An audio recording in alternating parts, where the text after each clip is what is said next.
오늘 주신 말씀 이사야서 43장 1절부터 7절까지 말씀입니다. 이사야 43장 1절부터 7절까지 말씀 한 절씩 교독하여 읽겠습니다. 야곱아, 너를 창조하신 여호와께서 지금 말씀하시느니라. 이스라엘아, 너를 지으신 이가 말씀하시느니라. 너는 두려워하지 말라. 내가 너를 구속하였고 내가 너를 지명하여 불렀나니 너는 내 것이라.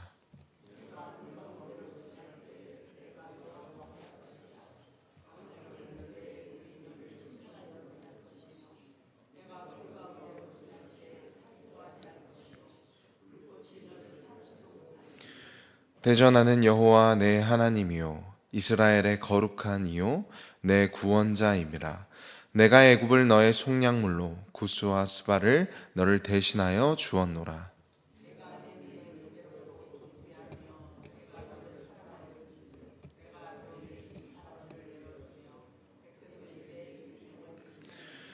두려워하지 말라. 내가 너와 함께하여 내 자손을 동쪽에서부터 오게 하며 서쪽에서부터 너를 모을 것이며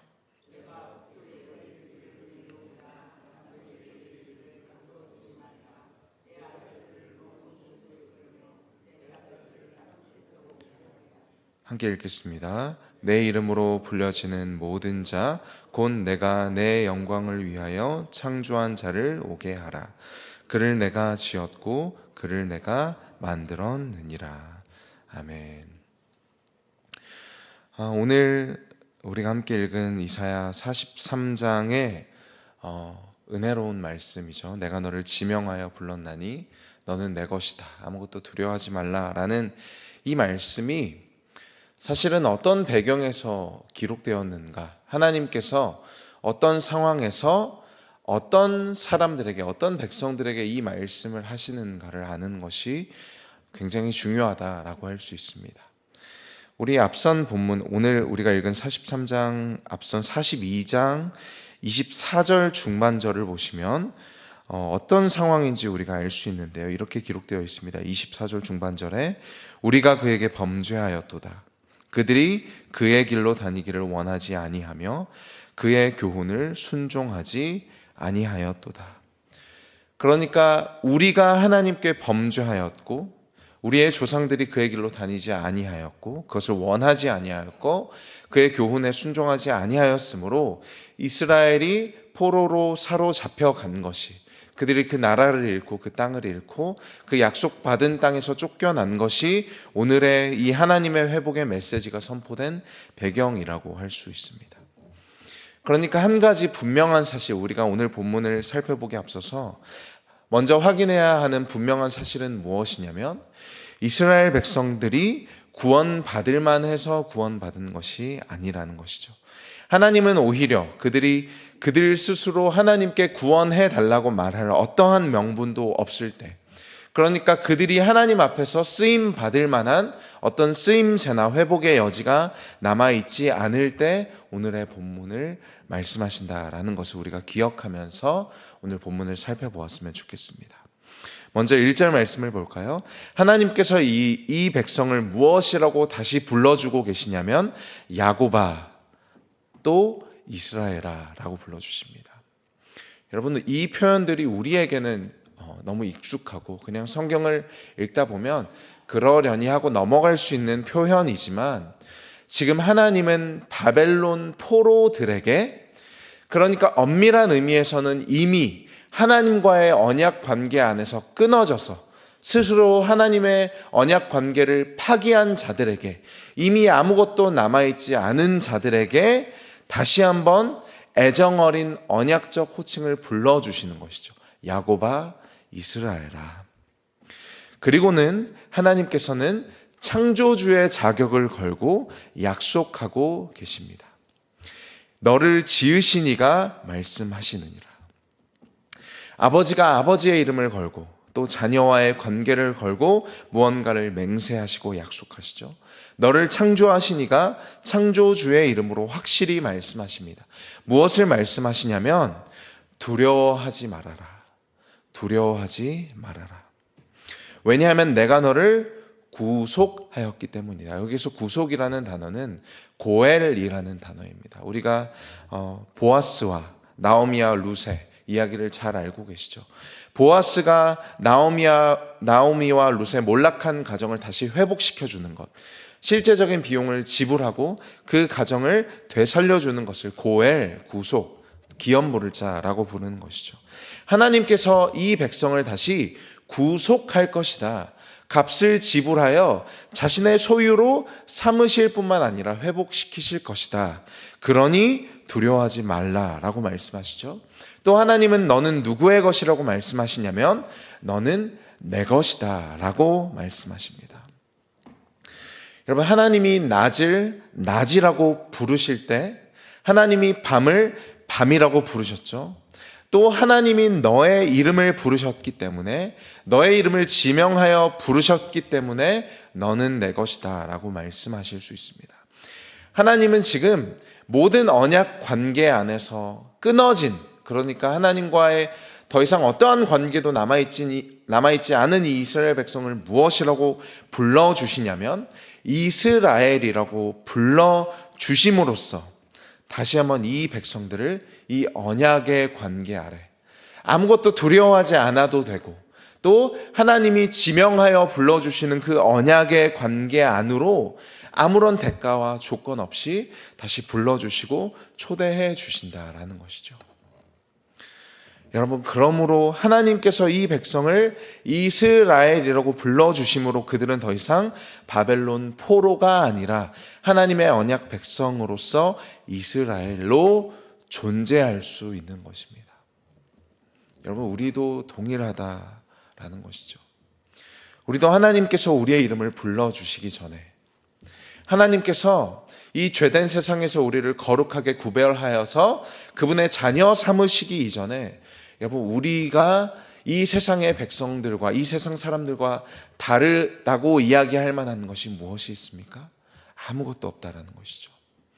우리가 이 자리에서 하나님의 백성으로서 하나님께 기도하고 그분께서 우리의 기도에 응답하시고 그분이 오늘도 우리를 사랑해 주시고 용납해 주시는 유일한 근거와 이유는 하나님께서 저와 여러분을 언약의 관계 안으로 이스라엘이라고 불러주셨기 때문이고 지명하여 불러주셨기 때문입니다. 여러분, 계속해서 2절 말씀 보실까요? 내가 물 가운데로 지날 때 내가 너와 함께 할 것이다. 강을 건널 때에 물이 너를 침몰하지 못할 것이며 불 가운데 지날 때에 타지 아니할 것이요 불꽃이 너를 사르지도 못하리니.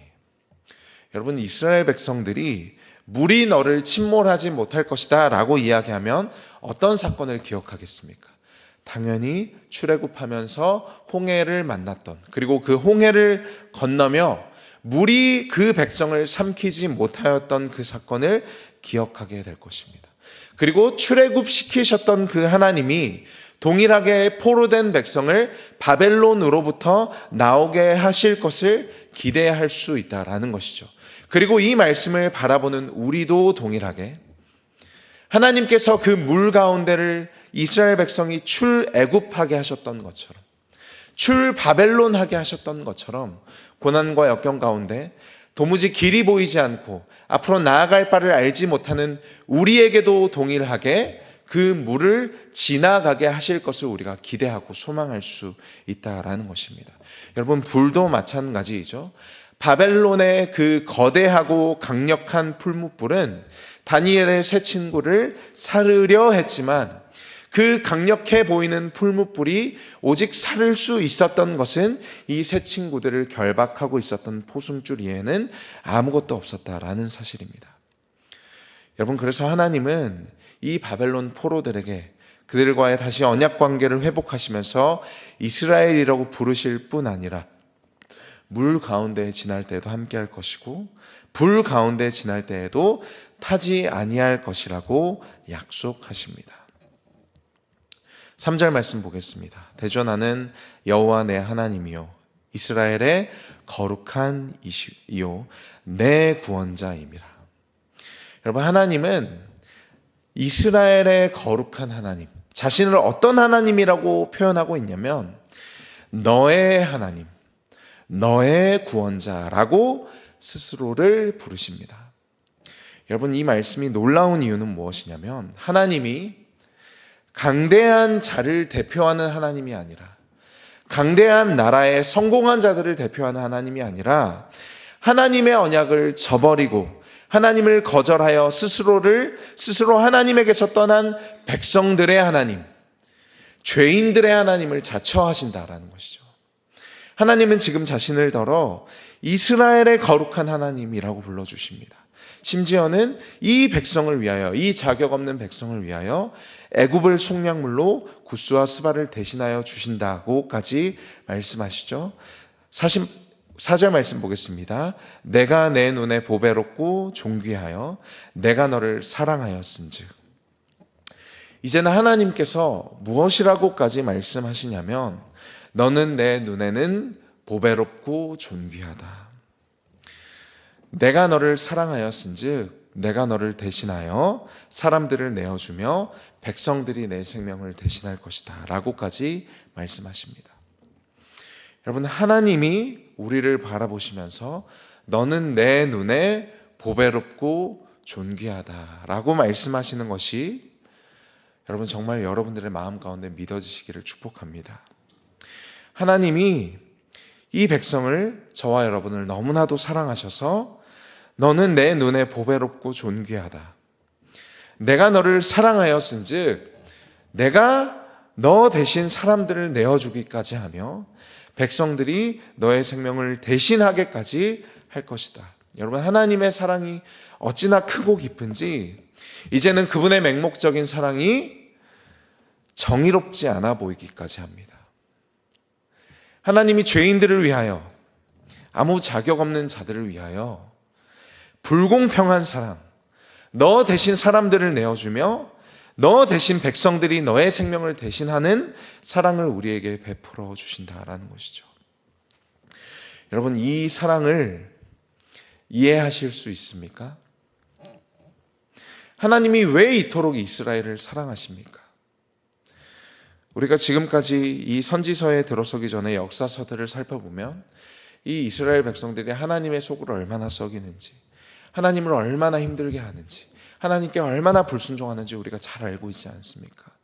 이스라엘 백성들의 역사를 들여다보지 않더라도 여러분, 저와 여러분의 삶을 들여다보더라도 여러분, 우리는 우리의 양심 스스로, 우리의 심령 깊숙이 무엇을 알고 있냐면 하나님께서 나를 사랑하실 만한 이유가 조금도 없다라는 사실을 우리 모두 알고 있지 않습니까? 여러분, 그런데 하나님이 왜 이토록 우리를 사랑하시죠? 하나님이 왜 우리를 포기하지 않으시고, 하나님이 왜 반복적으로 죄를 짓는 우리를 향해서 계속해서 소망을 품고 너는 내 눈에 보배롭다, 존귀하다, 내가 너를 사랑하여 너를 위하여 백성들을, 너를 위하여 생명을 내어주기까지 한다라고 말씀하십니까? 여러분, 저는 부디 저와 여러분이 이 사랑을 끝까지 이해하지 못하기를 바랍니다. 여러분, 하나님과 동행하는 이 시간 동안 제 안에 여전히 해결되지 않는 질문, 영원히 해결되지 않을 질문, 그렇기에 제 안에 가장 아름다운 질문은 무엇이냐면, 하나님의 은혜로 이 쓸데없는 자, 왜 구속하여 주는지 난 알 수 없도다라는 고백이죠. 여러분, 하나님이 저와 여러분을 왜 사랑하시는지 저희는 알 수 없습니다. 지금도 찬양 인도를 하고 설교를 하며 하나님을 정말로 이해할 수 없는 것이죠. 저에게 왜 이렇게 영광스러운 직분을 허락하시는지, 하나님이 실수하시는 것은 아닐까라고 생각합니다. 그러나 하나님은 우리가 그의 사랑은 이해할 수 없지만 지금도 이 말씀을 통해 저와 여러분을 향해서 이렇게 말씀하고 계십니다. 내 눈에는 너는 보배롭다. 내 눈에, 창조주의 눈에는 너는 존귀하다. 여러분, 그리고 동시에 하나님이 저를 그렇게 바라보고 계시다라는 사실이 이해되어지고 또 이해되어지지 않지만 믿어질 때 동시에 우리는 무엇을 발견하게 되냐면 내 옆에 내가 사랑하기 정말 어려운 사람, 내가 이해할 수 없는 그 사람, 나를 힘들게 하고 어렵게 하는 그 사람을 하나님께서 바라보시며 동일하게 내 눈에 보배롭고 존귀하다라고 말씀하시는 그 사실을 발견하게 되는 것이죠. 그래서 하나님께서 나를 존귀하게 여기시니 내가 내 스스로 새로운 정체성과 새로운 생기와 활력을 얻는 것처럼 하나님께서 그 사람을 존귀하게 여기시니 나는 교회를, 그 영혼을 새롭게 바라볼 수 있다라는 것이죠. 여러분, 그래서 교회는 늘, 하나님의 교회는 늘 이 놀라운 딜레마에 빠집니다. 하나님은 우리 개개인을 또 공동체를 존귀하게 보배롭게 대하신다라는 것이죠. 여러분, 여기에서 우리 자신 스스로를 향한 깊은 반성이 나오고요, 마르지 않는 사랑의 샘이 샘솟습니다.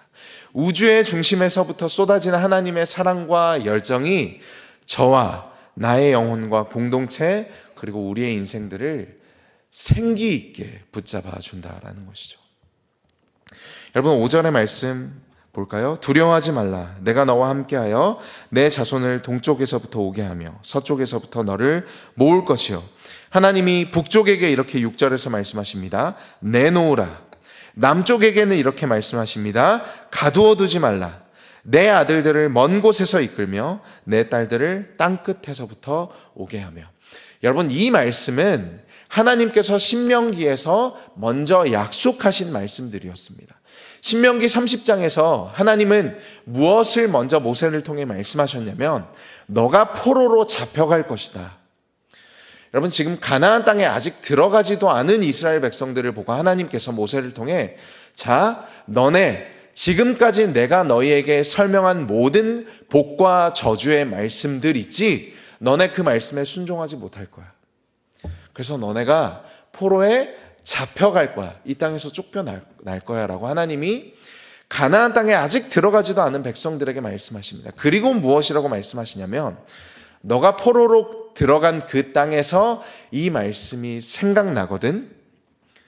너희가 마음을 다하고 뜻을 다하고 힘을 다하여 주 너의 하나님을 사랑하고 내 말씀을 청종하고 그 마음을 돌이키면 내 하나님 여호와께서 마음을 돌이키시고 너를 긍휼히 여기사 포로에서 돌아오게 하시되 내 하나님 여호와께서 흩으신 그 모든 백성 중에서 너를 모으시리니 내 쫓겨간 자들이 하늘가에 있을지라도 내 하나님 여호와께서 거기서 너를 모으실 것이며 거기서부터 너를 이끄실 것이라.